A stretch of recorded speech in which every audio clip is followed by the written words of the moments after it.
¿Alguna vez hemos visto a un animal hacer algo que no tiene ningún sentido? Como un ganso intentando incubar una pelota, o un pez atacando una simple mancha de color. Pues a primera vista puede parecer un disparate, ¿verdad? Pero hoy vamos a intentar descifrar el código que se esconde detrás de estas conductas tan extrañas. A ver, empecemos por aquí. La imagen, desde luego, es para quedarse un rato mirándola. Tenemos un ganso con todo su instinto maternal a flor de piel, empeñado en meter en su nido una pelota de voleibol. Algo que, vamos, a todas luces, no es un huevo. No parece tener mucho sentido. O a lo mejor sí. Y ojo, que no es un caso aislado, ¿eh? Pensemos en un petirrojo, que suele ser un pájaro bastante tranquilo. Pues imaginemos a ese petirrojo lanzándose con una furia increíble. Pero no contra otro pájaro, no, sino contra un simple manojo de plumas. Unas plumas que ni siquiera tienen forma de pájaro. La única pista son rojas. Y ya para rematar tenemos a este pez, el espinoso. Fijaos, no está atacando a una réplica perfecta de un competidor, que se lanza contra un muñeco súper tosco que apenas se le parece. ¿Y qué es lo que le hace saltar? Pues otra vez, el color rojo. Todas estas conductas parecen ilógicas, ¿verdad? Casi como si fueran robots. Así que la pregunta es, ¿qué código secreto está gobernando todo esto? Bueno, pues para entender todo esto tenemos que hacer un pequeño viaje en el tiempo, porque resolver estos misterios no fue nada fácil. De hecho, provocó una auténtica guerra científica, una división total sobre cómo había que entender el comportamiento de los animales. En una esquina del ring, por así decirlo, teníamos a la etología clásica, que era muy europea. Ellos lo apostaban todo al instinto, a lo innato. Se iban al campo a observar a los pájaros, a los peces, en su salsa. Y en la otra esquina, la psicología comparada, muy de Estados Unidos. Para ellos, la clave era el aprendizaje. Todo se aprendía. Se pasaban el día estudiando ratas y palomas en laboratorios, convencidos de que unas pocas reglas de aprendizaje lo explicaban absolutamente todo.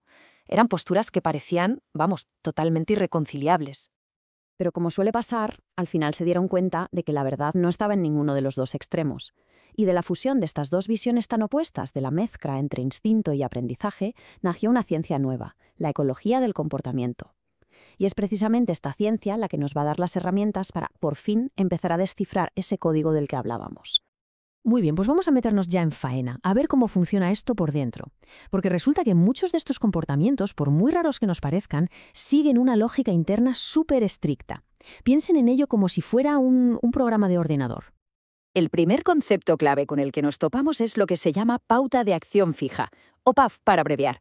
Es básicamente eso, un programa informático que viene de fábrica, es innato.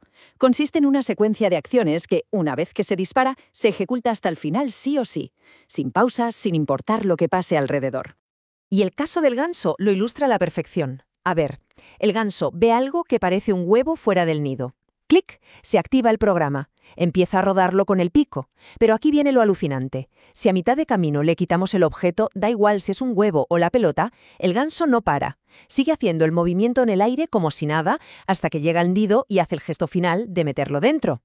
El programa, una vez iniciado, no se puede interrumpir. Claro, esto nos lleva directos a la siguiente pregunta. Si la acción es como un programa que no se puede parar, tiene que haber algo muy específico que lo ponga en marcha, ¿no? Como una especie de llave que arranca el motor. ¿Cuál es esa llave? Pues esa llave tiene un nombre, estímulo desencadenador innato, o EDI. Y lo más fascinante de todo esto es que no suele ser algo complicado. Al contrario, es una señal súper simple. No es la imagen completa de un rival ni la textura de un huevo, no. Es solo una característica muy, muy concreta. Pensemos otra vez en el pez espinoso. La llave que desata toda su furia territorial no es la forma de otro pez, ni sus ojos, ni cómo se mueve. Es simple y llanamente la barriga roja. Cualquier cosa que tenga una mancha roja en la parte de abajo dispara el ataque. Es una simplificación brutal, pero es una regla de oro súper eficaz para reaccionar a toda velocidad sin pararse a pensar. Y con esto, por fin resolvemos el misterio de la pelota de voleibol. El cerebro del ganso está programado con una regla muy simple. Si ves algo grande, redondo y de color claro fuera del nido, recógelo. Y claro, una pelota de voleibol es una versión exageradísima de eso. Es lo que se llama un estímulo supernormal y provoca una respuesta incluso más fuerte que un huevo de verdad. Podríamos decir que es un bug del sistema, pero uno que nos revela a la perfección cómo funciona su programación.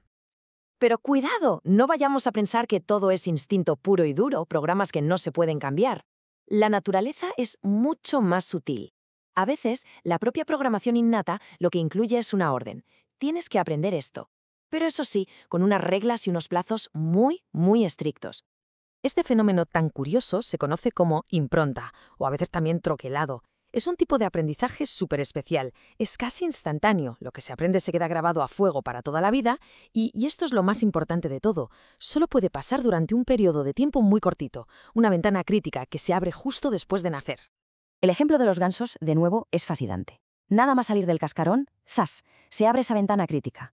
Durante unas pocas horas, su cerebro tiene una única misión: memorizar el primer objeto grande en movimiento que vea y decidir, esta es mi madre, y a partir de ahí seguirlo para siempre.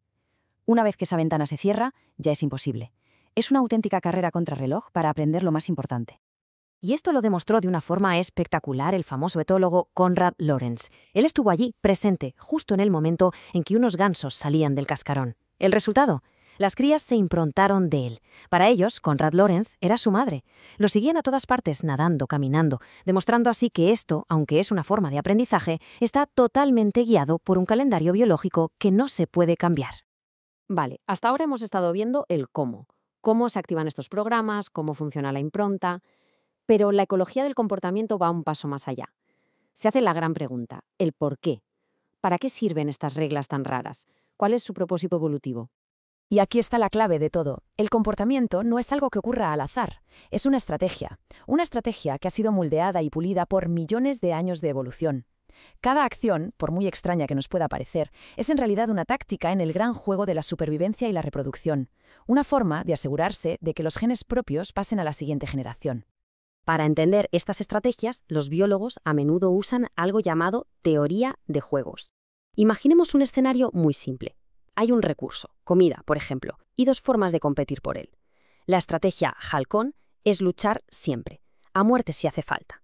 Y la estrategia paloma es amenazar, pavonearse, pero retirarse en cuanto la cosa se pone seria. La pregunta es, ¿cuál de las dos es mejor? Pues la respuesta es que depende. Depende de a quién te enfrentes. Un halcón contra una paloma siempre gana, el recurso está claro, pero ¿un halcón contra otro halcón? Ahí la cosa se complica porque tiene un 50% de posibilidades de salir muy malherido. Por otro lado, una paloma nunca se hiere, pero claro, muchas veces se queda sin nada. Como vemos, ninguna estrategia es la mejor en todas las situaciones. Y esto nos lleva a un concepto súper interesante: la estrategia evolutivamente estable, o EE. ¿Qué es esto? Pues es una estrategia que si la mayoría de la población la sigue, ninguna otra estrategia alternativa puede superarla. Es, por así decirlo, un punto de equilibrio, un lugar al que la evolución tiende a llevar a las poblaciones.